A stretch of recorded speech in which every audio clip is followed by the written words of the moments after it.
Berusaha mengungkap 7 kasus pembunuhan, seorang detektif senior ditugaskan untuk menyelidiki misteri pembunuhan berantai, di mana para korban ditemukan tewas secara tak wajar.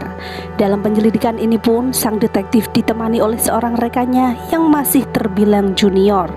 Korban demi korban pun terus bermunculan, di mana si pelaku membunuh korbannya berlandaskan 7 dosa besar mematikan yang mereka lakukan. Lalu seperti apakah perjalanan para detektif ini menemukan si pelaku? Simak kisah selengkapnya dalam alur cerita berikut ini.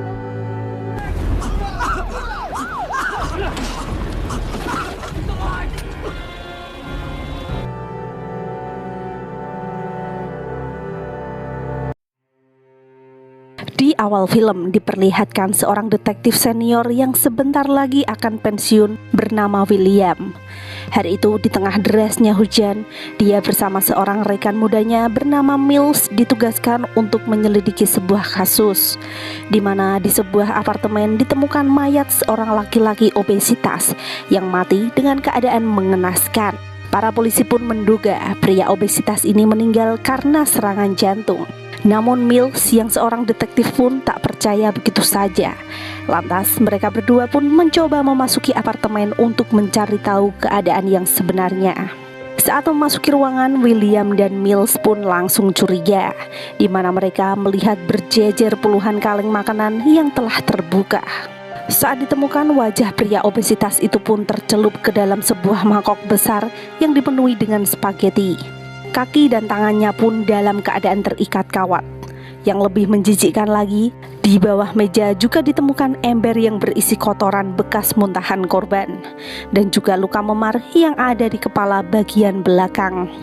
Malam itu juga si mayat pun langsung diotopsi, dan dokter forensik pun menemukan fakta-fakta mencurigakan, di mana sang dokter menemukan lambung korban mengalami pembengkakan dan akhirnya pecah, yang jika dilogika tidak mungkin jika seseorang dengan sengaja memakan makanan terlalu banyak hingga menyebabkan lambungnya pecah.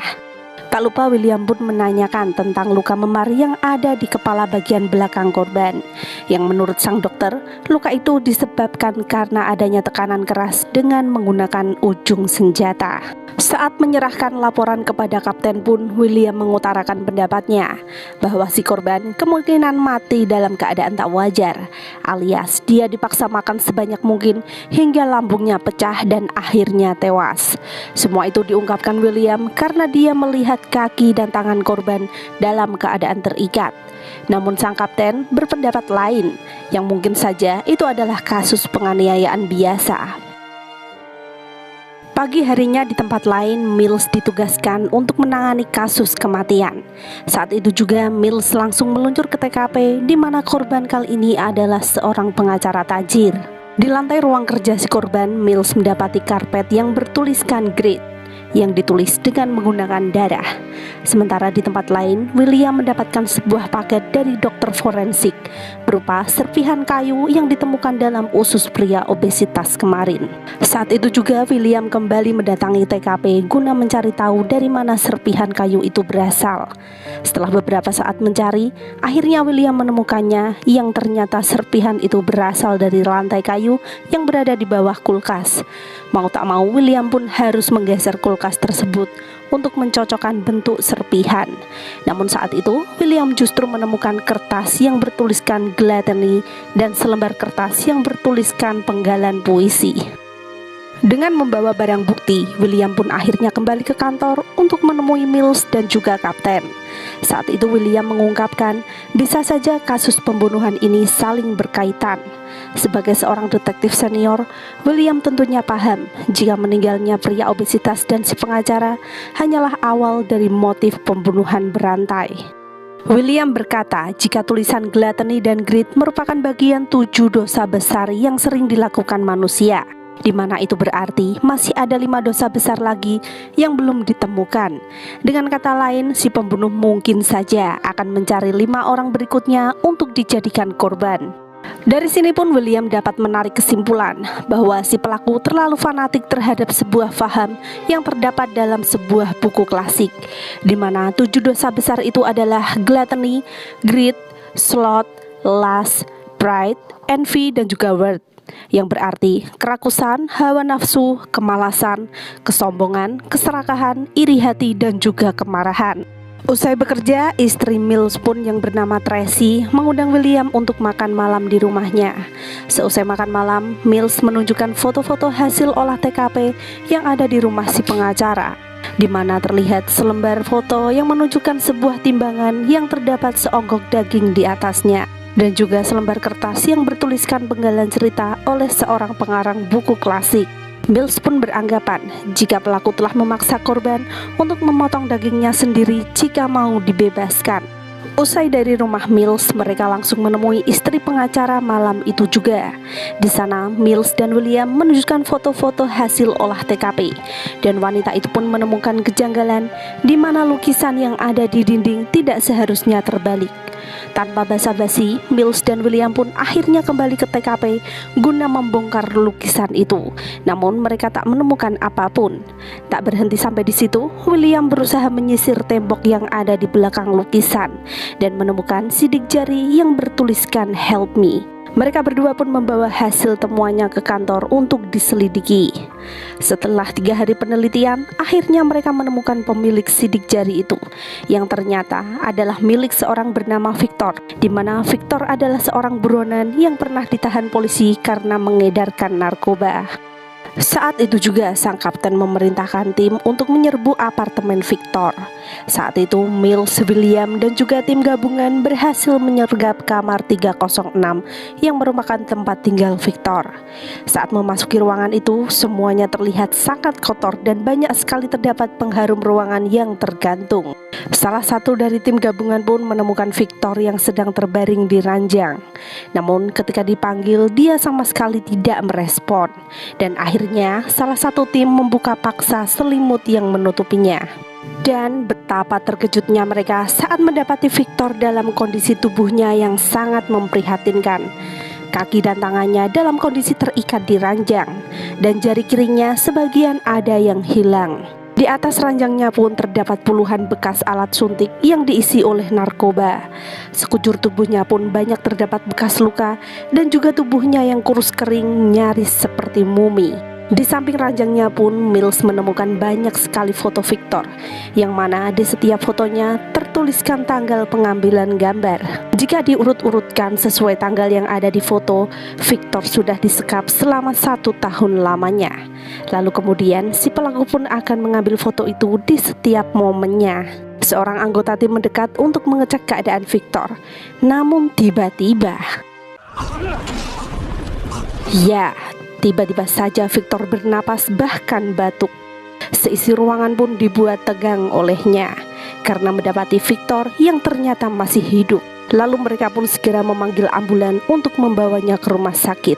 Di tengah tegangnya suasana, Mills yang sangat labil pun justru emosi karena merasa si pelaku kini telah mempermainkan mereka. Di tengah obrolannya dengan William, tiba-tiba ada seorang yang mengaku wartawan yang nekat memasuki TKP dan memfoto mereka berdua tanpa izin. Dengan refleksnya, Mills yang sedang emosi pun mengusir wartawan itu dengan sedikit pukulan.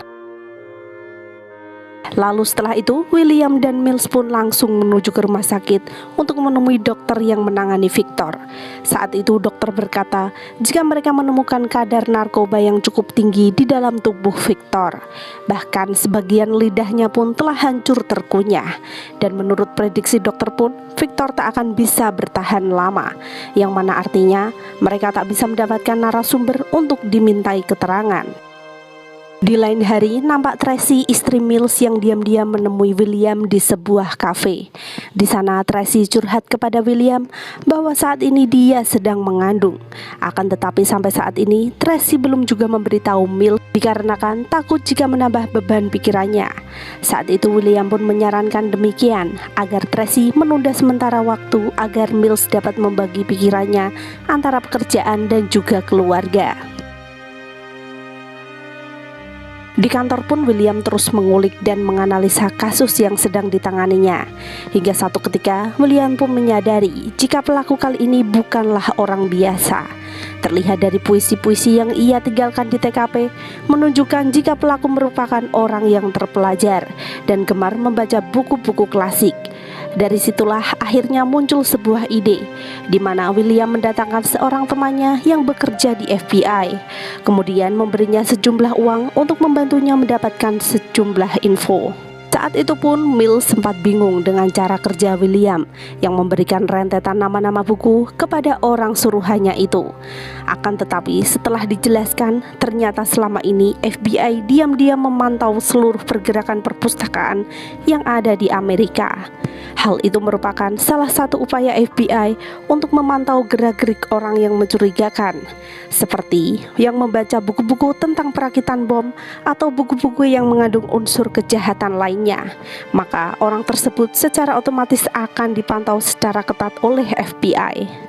Dalam waktu setengah jam saja, orang suruhan William pun akhirnya datang dan berhasil membawa satu nama yang bernama Jonathan Doe, yang mana semua itu dilihat dari aktivitasnya yang sering membaca buku-buku klasik terkait dengan 7 dosa besar mematikan. Saat itu juga mereka mendatangi alamat John Doe yang ada di sebuah apartemen. Namun saat mengetuk pintu, mereka berdua pun justru mendapatkan serangan tembakan dari lorong apartemen. Entah siapa pria itu, namun Mills meyakini jika itu adalah orang yang mereka cari. Tanpa pikir panjang, Mills mencoba mengejarnya. Saat memasuki lorong-lorong dan gang sempit, pria itu tiba-tiba menghilang.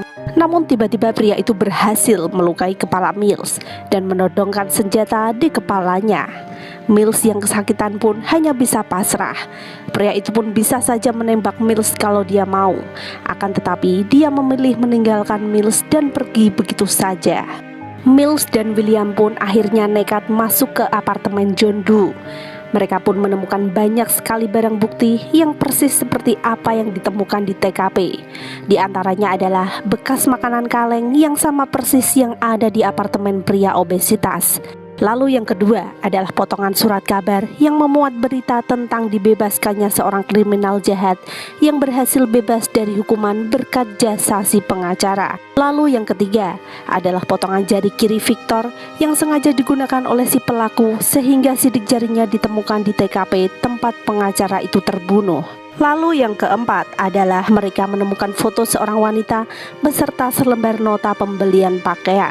Lalu Mills pun memasuki ruangan berikutnya, yaitu kamar mandi, di mana di kamar mandi itu digunakan oleh John Doe untuk mencetak foto-foto hasil cepretannya. Dan alangkah terkejutnya Mills saat mengetahui fotonya berada di bak kamar mandi, yang mana itu artinya wartawan yang kemarin dia usir di apartemen Victor tak lain tak bukan adalah Jonathan Doe. Lalu setelah itu Mills dan William pun bergegas menuju ke toko baju sesuai dengan apa yang ada di nota yang mereka temukan. Pemilik toko pun menjelaskan bahwa saat itu seorang pria datang lalu memesan untuk dibuatkan baju dengan desain yang sangat aneh. Untuk memastikannya, William menunjukkan sebuah foto yang mana baju itu terdapat pisau yang terpasang di area alat vital. Tak lama kemudian, William pun mendapatkan sebuah telepon dari rekan polisinya, di mana mereka mengabarkan telah menemukan mayat wanita yang tewas di atas tempat tidur. Si penjahat pun menuliskan kata las pada pintu masuk di kamar itu, yang berarti hawa nafsu. Setelah diteliti, ternyata wanita itu adalah seorang PSK yang fotonya juga ada di apartemen John Doe. Di ruangan itu juga ada seorang pria yang ditemukan dalam keadaan syok berat. Saat dimintai keterangan, pria itu pun mengatakan jika ada seorang pria yang memaksanya menggunakan kostum aneh itu dan kemudian menyuruhnya untuk berhubungan badan dengan si PSK itu hingga dia tewas bersimbah darah karena kostum aneh yang dipakainya. Di lain hari, Mills dan William kembali mendapatkan kabar jika di sebuah apartemen telah ditemukan seorang model terkenal yang tewas mengenaskan di atas ranjang. Saat ditemukan, mayat model cantik itu pun dalam keadaan mengenaskan, di mana seluruh wajahnya terbalut dengan perban serta kulitnya yang rusak bersimbah darah. Tepatnya di dinding di atas tempat tidurnya pun tertulis kata pride yang berarti kesombongan. Setelah selesai mengusut si mayat model itu pun, kemudian William dan Mills kembali ke kantor polisi. Namun sesaat kemudian terlihat pria asing yang sedari tadi mengikutinya dan memanggil mereka berdua. Ya, pria itu ternyata adalah John Doe yang tiba-tiba datang dan menyerahkan diri. Polisi pun segera membekuknya dengan keadaan tangan yang masih bersimbah darah yang masih segar.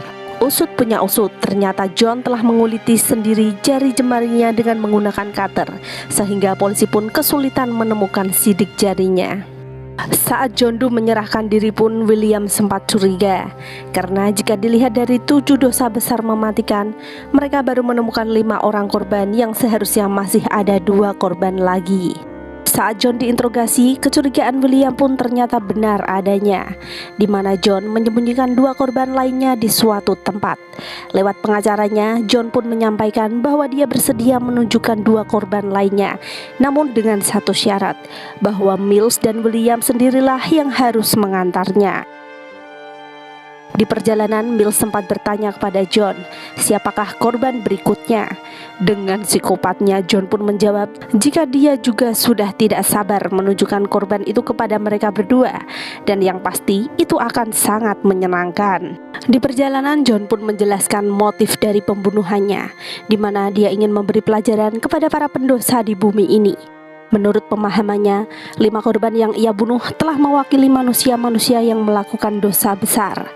Di antaranya adalah, yang pertama adalah pria obesitas yang makan secara rakus hingga tubuhnya membesar dan tak enak dipandang mata. Lalu yang kedua adalah pengacara serakah yang meraup pundi-pundi uang dari cara yang salah, di mana dia justru membela para kriminal jahat dan membebaskan dari hukumannya. Lalu yang ketiga adalah seorang pengedar narkoba yang merusak para generasi muda. Kemudian yang keempat adalah PSK yang setiap saat dapat menyebarkan penyakit kelamin. Dan yang kelima adalah model terkenal yang kurang bersyukur terhadap pemberian Tuhan dan justru merubah wajahnya yang cantik menjadi seperti apa yang dia mau. Tak lama kemudian, John pun meminta William menghentikan mobilnya di tengah gurun. Sesaat kemudian terlihat mobil yang melaju kencang mendekat ke arah mereka. William pun mencoba menghentikan mobil itu dan menyuruh pengemudinya untuk turun. Saat itu sopir pun mengatakan dia hanyalah seorang kurir yang disuruh John untuk mengantarkan paket di tengah gurun itu. Namun anehnya, paket itu justru ditujukan atas nama Mills. Perlahan-lahan William pun memberanikan diri untuk membuka paket itu. Saat bungkus luarnya dibuka, William pun sudah curiga karena menemukan bercak darah yang masih segar. Lalu yang terjadi?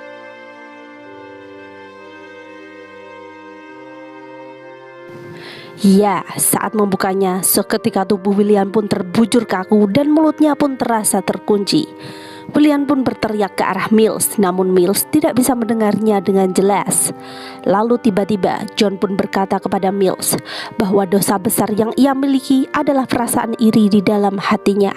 Termasuk juga John yang iri karena Mills memiliki istri yang sangat cantik. Lalu tadi pagi sebelum menyerahkan diri pun, John menyempatkan diri untuk mampir ke apartemen Mills untuk memotong kepala istrinya untuk dijadikan souvenir. Sebelum terbunuh pun, Tracy sempat memohon ampun kepada John karena kini dia sedang mengandung. Seketika Mills tak bisa mengontrol emosinya dan menodongkan pistolnya ke arah John. John pun sengaja memancing amarah Mills dan mempersilahkan jika dia ingin menembaknya. Berkali-kali William pun memohon agar Mills menahan emosinya untuk tidak membunuh John, karena jika semua itu terjadi, maka John telah sukses dengan rencana busuknya yang mentargetkan 7 korban pelaku dosa besar. Tapi apalah daya, Mills yang hanya manusia biasa pun tak kuasa melihat istrinya yang tewas sedemikian rupa. Saat itu Mills terus menangis dan akhirnya menembak John. William yang menyaksikan kejadian itu pun merasakan beribu kekecewaan, namun juga penyesalan, karena William terpaksa harus menangkap temannya sendiri dan akhirnya membawanya untuk dijatuhi hukuman.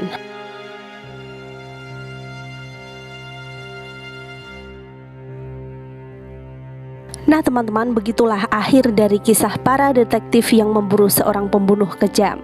Semoga kita bisa mengambil hikmah dari cerita kali ini, dan sampai jumpa di alur cerita selanjutnya.